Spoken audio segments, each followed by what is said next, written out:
시작과 만남. 1973년 가을, 구로공단 건설 현장의 막걸리 집. 벽돌 먼지를 뒤집어 쓴 22살 김영우는 퇴근길에 들른 그곳에서 처음 박순자를 보았습니다. 그녀는 옆 봉제 공장에서 일하다 동료들과 함께 들어왔는데 피곤한 얼굴에도 불구하고 구성진 목소리로 청춘 고백을 부르고 있었습니다. 영호는 그 모습에 넋을 잃었습니다. 저 처자, 참 씩씩하네. 영호가 중얼거리자 옆에 있던 선배가 낄낄거렸습니다. 야, 너 같은 흙수저가 무슨 수로 장가를 가려고. 하지만 영호는 남달랐습니다. 가난하다고 사랑도 못하나. 내가 꼭 저 여자한테 잘 사는 모습 보여주고 말 거야. 순자도 영호를 힐끔 쳐다봤습니다. 저 남자. 눈빛은 참 착하게 생겼네. 근데 손톱 밑에 시멘트 가루가. 순자는 웃음을 참았습니다. 자신의 손가락도 미싱 바늘에 찔려 반창고 투성이었으니까요. 두 사람의 인연은 그렇게 어설프게 시작되었습니다. 영호는 용기를 내어 순자에게 다가갔고, 저 미싱 바늘에 다친 손가락, 빨리 낫게 해주는 약 알아요. 라는 황당한 멘트로 대화를 시작했습니다. 순자는, 그래요. 그럼 시멘트 가루 먹으면 힘이 세진다는 얘기도 아세요.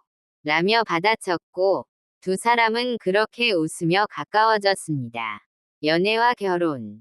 1975년 봄, 2년간의 연애 끝에 두 사람은 결혼했습니다.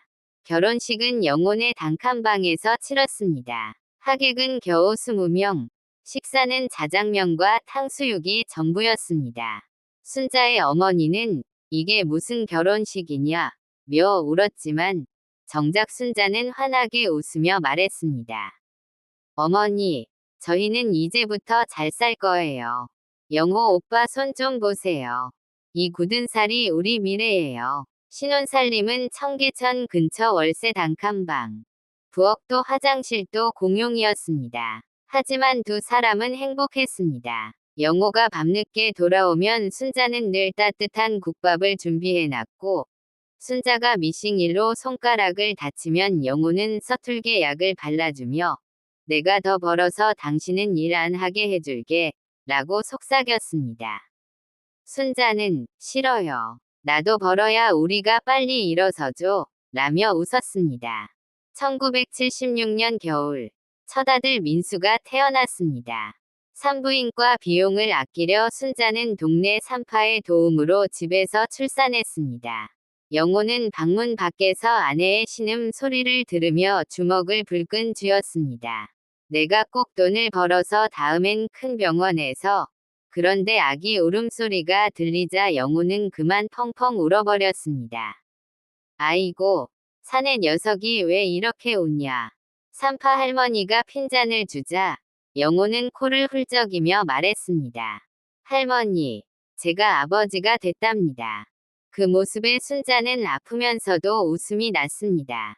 1979년, 둘째 딸 수진이가 태어났습니다. 이번엔 보건소에서 나왔습니다. 여보, 우리 3년 만에 업그레이드 했어. 영호의 농담에 순자는 다음엔 대학병원 가자고요. 라며 받아쳤습니다. 하지만 속으로는 아들 딸 낳았으니 이제 그만 낳아야지. 라고 생각했습니다. 시부모님과 함께한 전쟁 같은 나날들. 1980년, 영호의 어머니가 갑자기 병환으로 쓰러지셨습니다. 시골에 혼자 계시던 아버지는 생활이 불가능했고, 결국 두 분 모두 서울로 모셔오게 되었습니다. 이미 비좁던 단칸방의 식구가 6명이 된 것입니다. 애구머니나, 이 좁은 데서 어떻게 살라고. 시어머니의 첫마디에 순자는 속이 뒤틀렸지만 웃으며 답했습니다. 어머님, 좀만 참으세요. 금방 큰 집으로 이사 갈게요. 하지만 현실은 녹록지 않았습니다. 시어머니는 며느리의 살림살이가 마음에 들지 않았습니다. 순자야, 밥이 왜 이렇게 질어?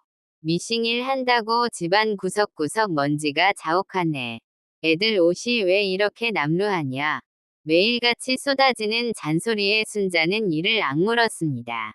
영호는 중간에서 어머니, 순자가 정말 열심히 하는데 하며 말리다가 네가 뭘 알아. 내 마누라 편만 들고 라는 핀잔만 들었습니다. 밤마다 순자는 화장실에 숨어 울었습니다. 하지만 다음 날 아침이면 또 웃으며 시부모님 아침상을 차렸습니다. 그녀의 별표 한 별표은 깊어갔지만 동시에 별표 흥 별표로 버티는 법도 배워갔습니다.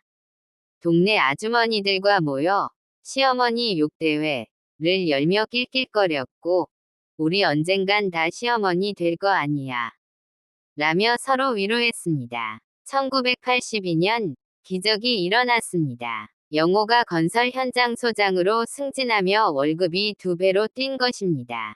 여보, 우리 이제 방둑 한 자리로 이사 갈 수 있어. 영호가 외치자 순자는 그 자리에서 아이고, 춤춰라 하며 어깨춤을 췄습니다. 아이들도 덩달아 깡충깡충 뛰었고 시어머니조차 이 집안에 복이 들어오나 보네 라며 미소를 지었습니다. 자식 교육과 집장만. 1980년대 후반 민수는 중학교, 수진이는 초등학교에 다니고 있었습니다. 영호와 순자는 우리 애들만큼은 대학 보내야 한다 는 일념으로 악착같이 돈을 모았습니다. 영호는 낮에는 현장 일, 밤에는 야간 경비까지 뛰었습니다.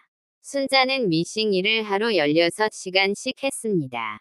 민수가 엄마, 친구들은 다 새 운동화 신는데 라고 말하면 순자는 우리 민수, 중학교만 졸업하면 엄마가 나이키 사줄게. 그때까지만 참아 라며 달랬습니다. 실제로는 나이키가 얼마나 비싼지도 몰랐지만요. 1988년 민수가 고등학교 입학시험에 합격했습니다. 하지만 등록금이 문제였습니다. 여보, 우리 집 장만하려고 모은 돈. 그거 먼저 써야 할 것 같아. 순자의 말에 영호는 고개를 끄덕였습니다. 그래, 애들이 더 중요하지. 집은 나중에. 수진이는 공부도 잘했지만 그림도 잘 그렸습니다. 미대에 가고 싶다고 했을 때 시어머니가 버럭 소리를 질렀습니다. 미대, 그게 무슨 돈 벌어주는 거냐. 사범대 가서 선생님이나 되라. 수진이는 울면서 방에 들어갔고 순자는 조용히 딸의 방으로 가서 등을 쓰다듬어 주었습니다. 수진아, 네가 정말 하고 싶으면 해. 엄마 아빠가 어떻게든 해볼게. 그날 밤 순자는 또 화장실에서 울었습니다. 1992년 드디어 영호는 중견 건설회사 부장으로 승진했고 순자는 작은 봉제 공장을 차렸습니다. 여보, 이제 우리 집 사자. 두 사람은 서울 외곽에 작은 빌라를 계약했습니다. 전세 아닌 자가였습니다. 이사 가던 날 시어머니는 에구, 이 집이 우리 집이라니 라며 눈시울을 붉혔습니다. 평생 남의 집에서만 살았던 분이었습니다. 순자는 시어머니의 손을 잡았습니다. 어머님, 지금까지 고생 많으셨어요. 이제 좀 편히 사세요. 그날 시어머니는 처음으로 며느리를 꼭 안아주었습니다. 이별과 성장. 1995년 시아버지가 돌아가셨습니다. 아버지, 영호는 영정 앞에서 통곡했습니다. 제가 효도도 제대로 못했는데. 순자는 남편의 어깨를 감싸 안으며 함께 울었습니다. 장례식장에는 영호가 지은 건물에서 일했던 노동자들이 대거 찾아왔습니다. 소장님 아버님 좋은 데 가십니다. 소장님이 저희를 얼마나 잘 대해주셨는데요. 영호는 그들의 위로에 고개를 숙였습니다. 1998년 민수가 대학을 졸업하고 대기업에 취직했습니다. 수진이도 미대를 졸업하고 광고 회사에 들어갔습니다. 여보, 우리 해냈어. 영호와 순자는 그날 밤 소주를 마시며 울고 웃었습니다. 20년 동안 맨날 등골이 휘었는데 이제 좀 살만하네. 근데 왜 눈물이 나지? 2002년 순자의 어머니가 돌아가셨습니다. 순자는 영정 사진을 들여다보며 중얼거렸습니다.